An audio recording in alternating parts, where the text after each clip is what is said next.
Coming up on Peninsula Beat, is your home safeguarded from burglars? We'll show you what you can do to help prevent crime in your neighborhood.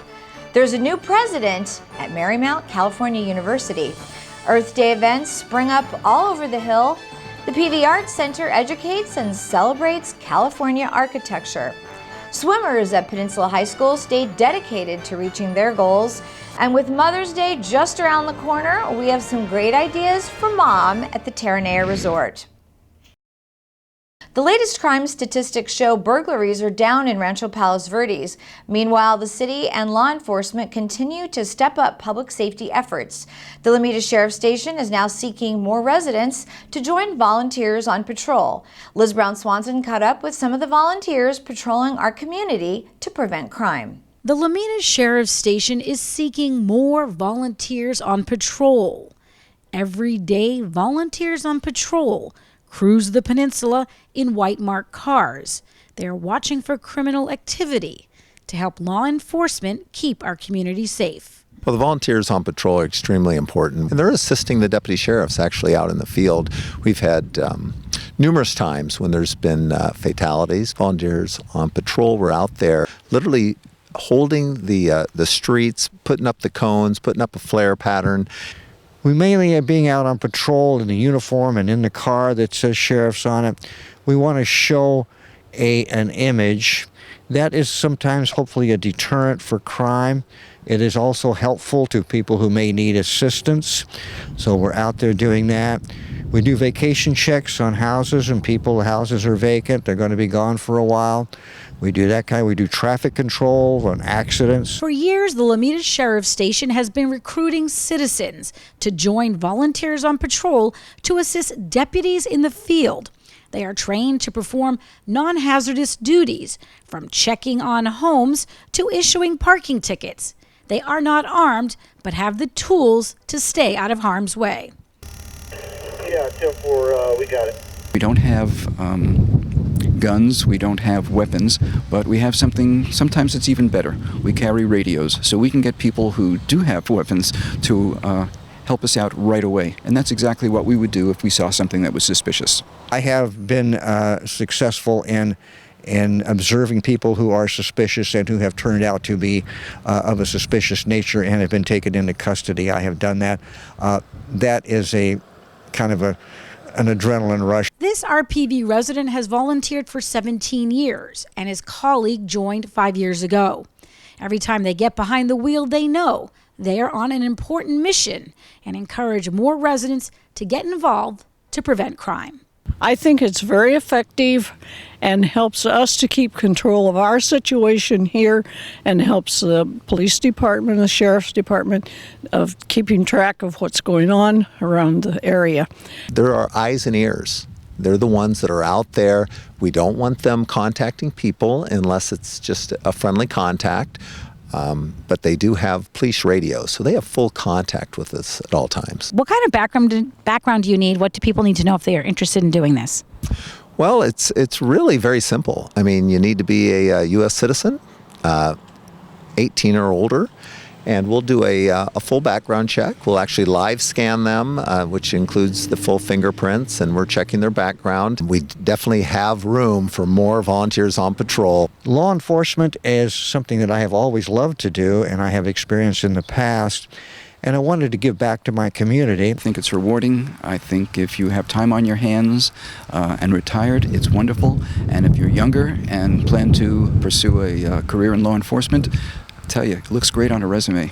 Now, if you are interested in becoming a member of the Volunteers on Patrol, you will need to stop by the Lomita Sheriff's Station and fill out an application.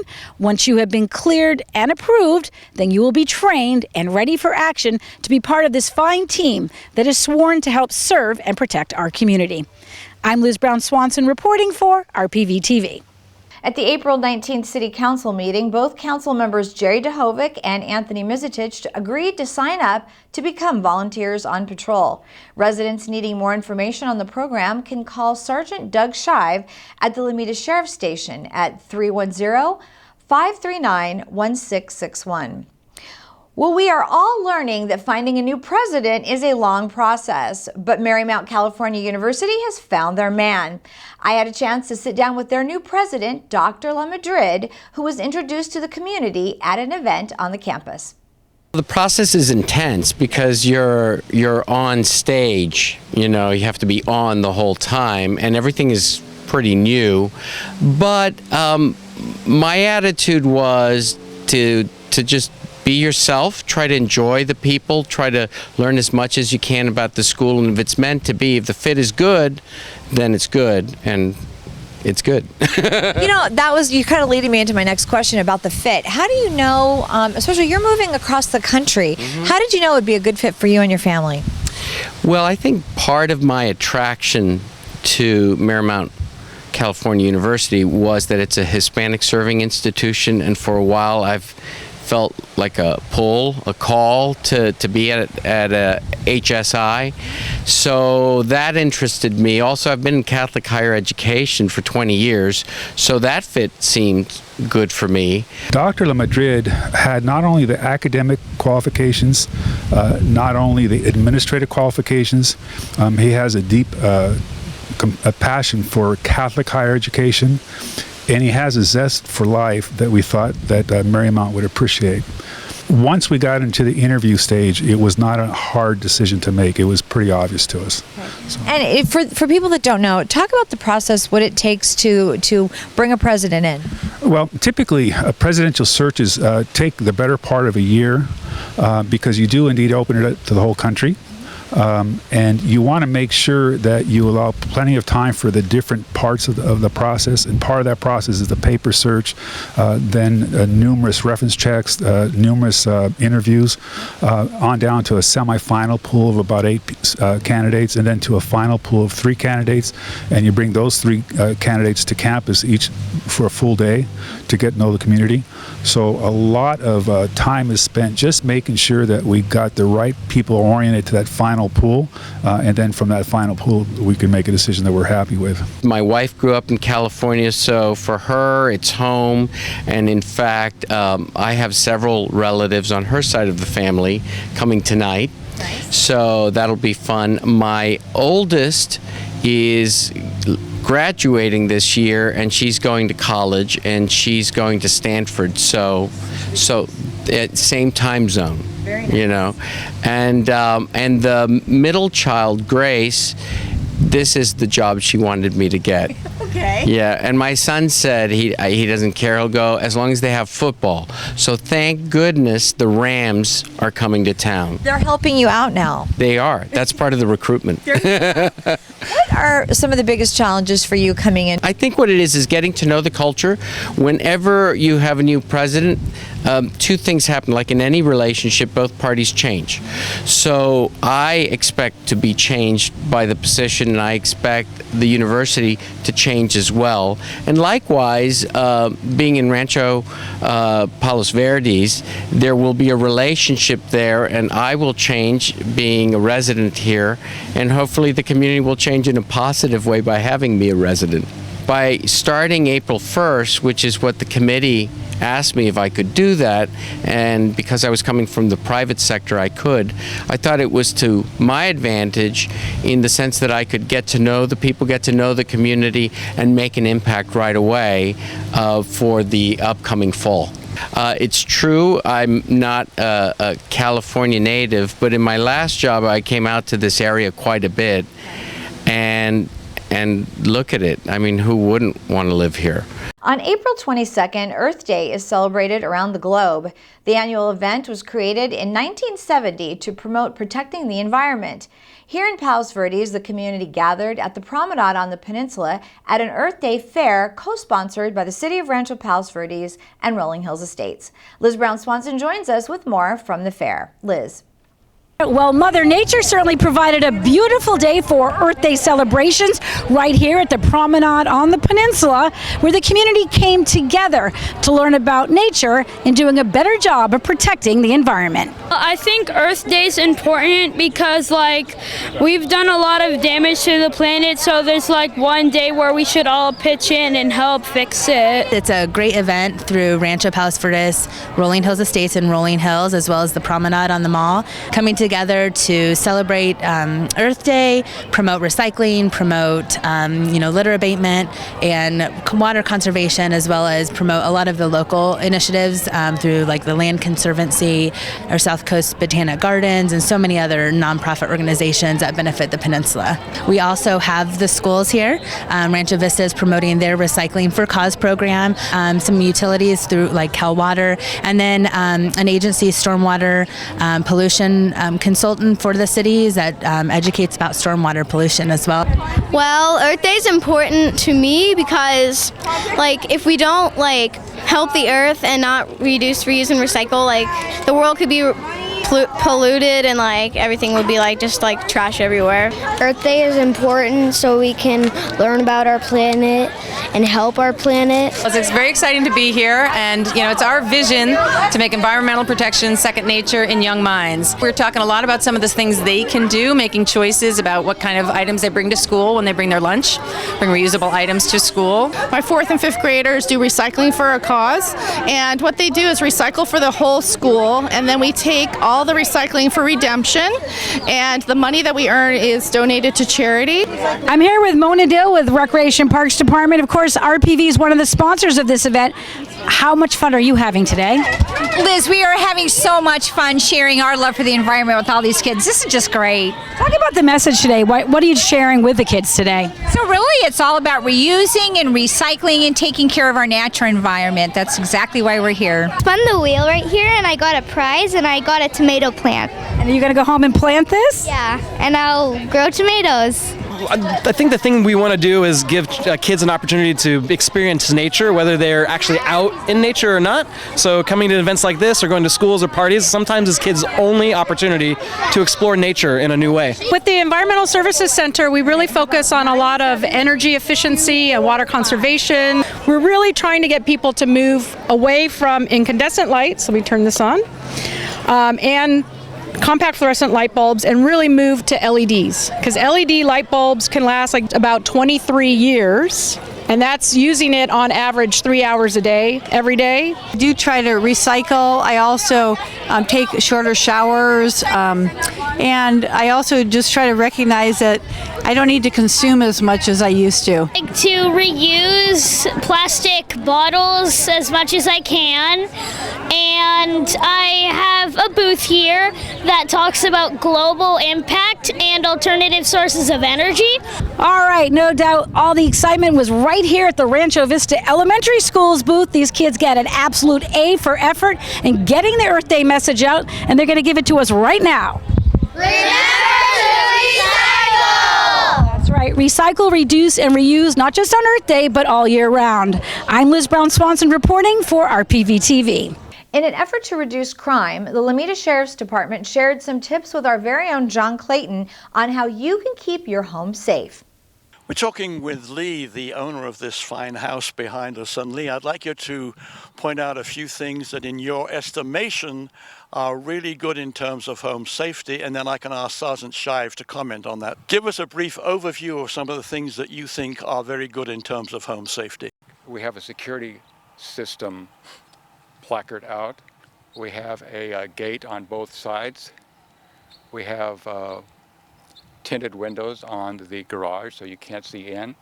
And you can notice as we walk around a number of cameras throughout the house as well, both outside and inside. The shrubbery, you want to keep shrubbery away from the windows so that it's not covering windows, so the bad guys can come behind the shrubbery, break into the glass, and make entry.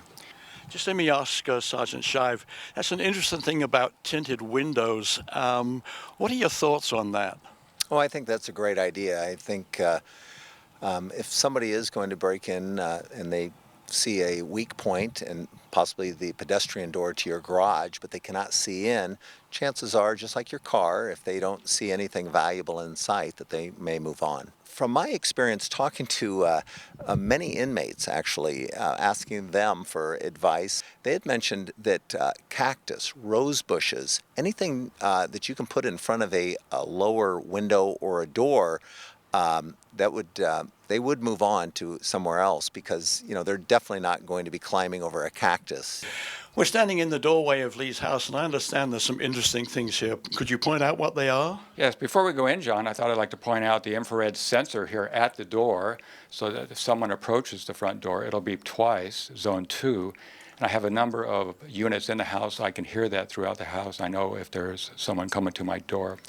In addition, there's a camera up on the entryway, so anytime someone approaches the door, they get a video. And I've sent videos and pictures to the sheriff department before of bad guys, the knock-knock burglars. Caught a couple of those. I see the sheriff standing over there. Sergeant Shive, could we just ask you a question? In view of what he just told us, my first impression is that this might be a bit of overkill. What is your comment about that? No, I would not call it overkill. I would say that Lee is very conscientious. He is on top of this. And boy, if we could only get more of our residents to follow his lead. Sergeant Shive, we're standing inside the house now, and when you think about the bad guys, what are some of the things that they look for specifically when they try to break into a house? Well, they're looking to see French doors, sliding doors in the back is typically what they're doing, and they're finding ways to quietly break the glass and then reach in.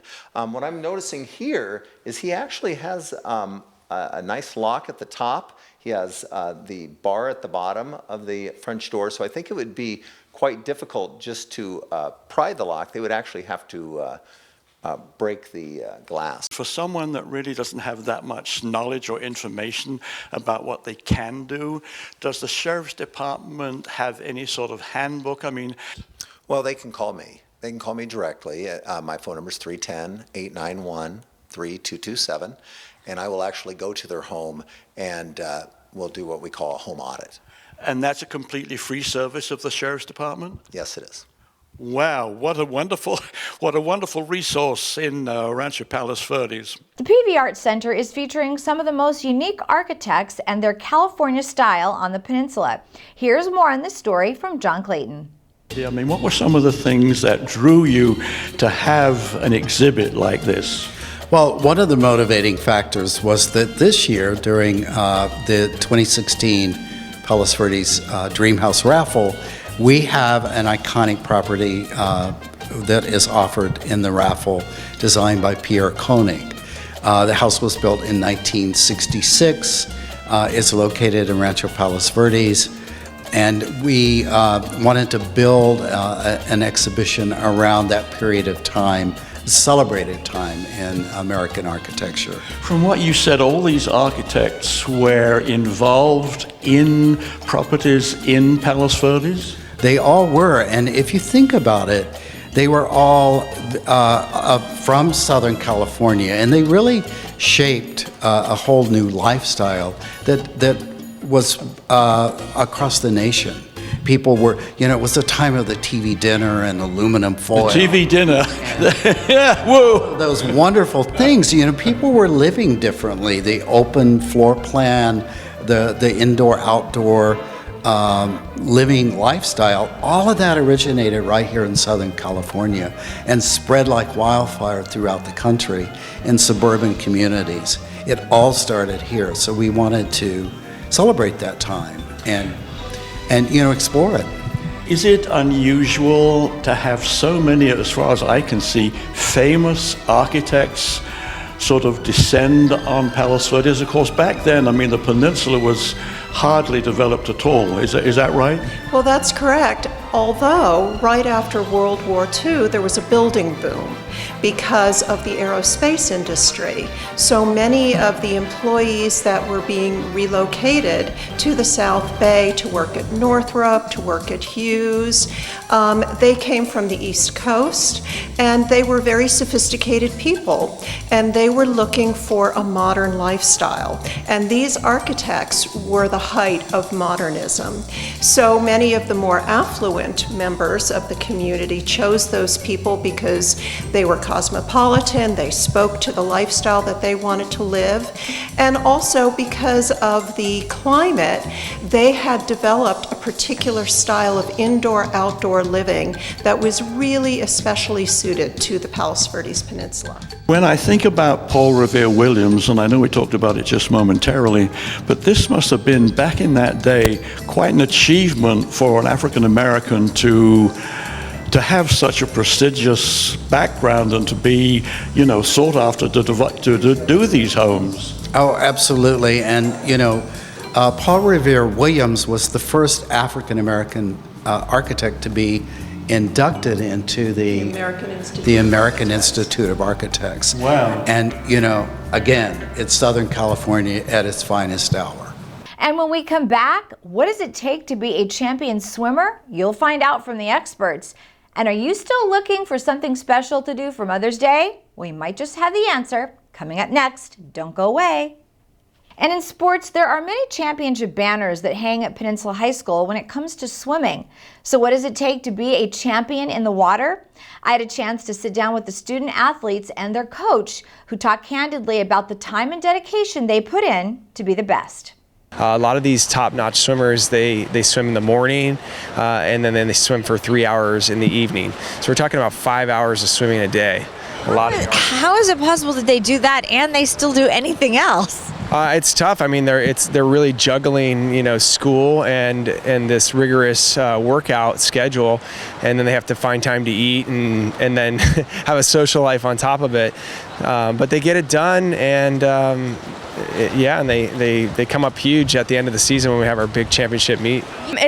It's been something like a challenge for me, especially balancing school, social life, and swim, but I kind of was able to kind of mix my social life and swim in a sense. Some of my swim friends became my best friends, and so that way I was kind of able to have fun at practice, and it's not like it wasn't a chore for me, it was something that was like enjoyable, and I think that just like it taught me a lot of skills of like managing my time, because you can't spend like 4 hours watching Netflix and then have 3-hour practices. So it's a great tool for like the future, I think. This is it's a grueling kind of a practice schedule. You're in the water a lot. How do you mentally sort of do that and your schoolwork and hang out with your friends and all that? Yeah, it's funny. I actually had practice this morning, and it is tough. It is tough to get up in the morning and to go to practice 2 or 3 times a day. But you learn to balance it out, and it actually helps with time management between school and social life and stuff like that. So I try to hang out with my friends if I can, but if I have to swim, that comes first. Same with school. What do you think is the biggest challenge for you? The biggest challenge for me, I think, with swimming is keeping motivated, like staying self-motivated. Obviously, I have my team that I think about, but also knowing for myself, remembering why I'm in it and why I love it so much. Peninsula has a long history of producing some of the best swimmers anywhere. Why do you think that is? Well, we have a great swimming community here up on the hill. We have a lot of local swim clubs. We have ZAP, which is a great swim club. We have PVAC. And then we have we have a club down in Torrance, and we get a lot of those kids, and they swim year round, and they're very successful. And then on top of that, we have a lot of kids that work out here with the team. So I'd say about our team is 50% club and 50% kids that just do the work out here under my guidance, and because of that, we're very successful. This program has been so good for so long. Is that extra added pressure, or do you like it? I love it. It's a lot of fun. It's nice to have a winning streak for this long, and it just keeps me and the team motivated. I just think we are a good team and we just work well together. We have great sets, and our coaches know how to work us hard, and it just like kind of bonds us together, like, so we're all in this together, we're all struggling together. I think all of our success comes from our teamwork and our bonding, just because at all of our meets, at Bay League, at CIF, even at these dual meets, we have a lot of spirit. And for me personally, I know that I swim better when I know my team's behind my block and my lane cheering for me. So I think that definitely contributes a lot to it. And finally, Mother's Day is just around the corner, and one place you'll find plenty of moms relaxing and celebrating is Terranea. Liz Brown Swanson joins us from the resort with a look at some special Mother's Day traditions. The Terranea Resort is definitely that special place where moms love to come to relax, eat, play, and stay, especially on Mother's Day. It's great being a mom, and I get to come places like this at Terranea and have ice cream with my kids and go down to the beach, and we saw dolphins today and whales, so it's been really fun. And I hope on Mother's Day we get to do something like this again. We're so excited to be able to have a place where our local mothers can come and retreat and take care of themselves, or where local families can send their mother and give them the nurturing that they give all year long. Terranea's spa director is the mother of two and knows just how important it is for moms to get that extra special treatment. From the moment they walk in the door, we want them to have that sense of being taken care of, that they can just let all their worries go, and we will guide them through their spa experience. We're very focused on family, and we love the ability to recognize moms especially. So yeah, it's a great day to come, bring the whole family, but be special. You're local, you said you come to Terranea a lot. What do you enjoy about being here? Well, I enjoy the food. I love the food. I love your lobster rolls. It's a beautiful setting, you know, beautiful. Last year I came with my daughter Elizabeth and my two grandsons, Owen and Garrett. This grandmother plans to continue her Terranea tradition and to come here on Mother's Day to shop, dine, and spend time with family just to enjoy. You can do anything, as always, from a simple walk along the ocean, come look at nature, come to champagne brunch if you want to. We have a great ballroom brunch going on. We have a 2-night package if you want to really step it up and come stay and take a break. We have special trunk shows going on here at Point Discovery, at Maria, and down at the spa. So a lot to do. What makes your mom so special? I don't know. She just makes you happy, I can tell. And you said you're going to have a surprise for her on Mother's Day. Maybe you'll stop by Terranea? Mm-hmm. Oh, yes. That'd be fun, right? You could tell Daddy. Terranea is such a special place to come and make memories on Mother's Day or any day of the year. Happy Mother's Day, everyone. And that will do it for Peninsula Beat. From all of us here at RPV TV, happy Mother's Day, and we'll see you next time.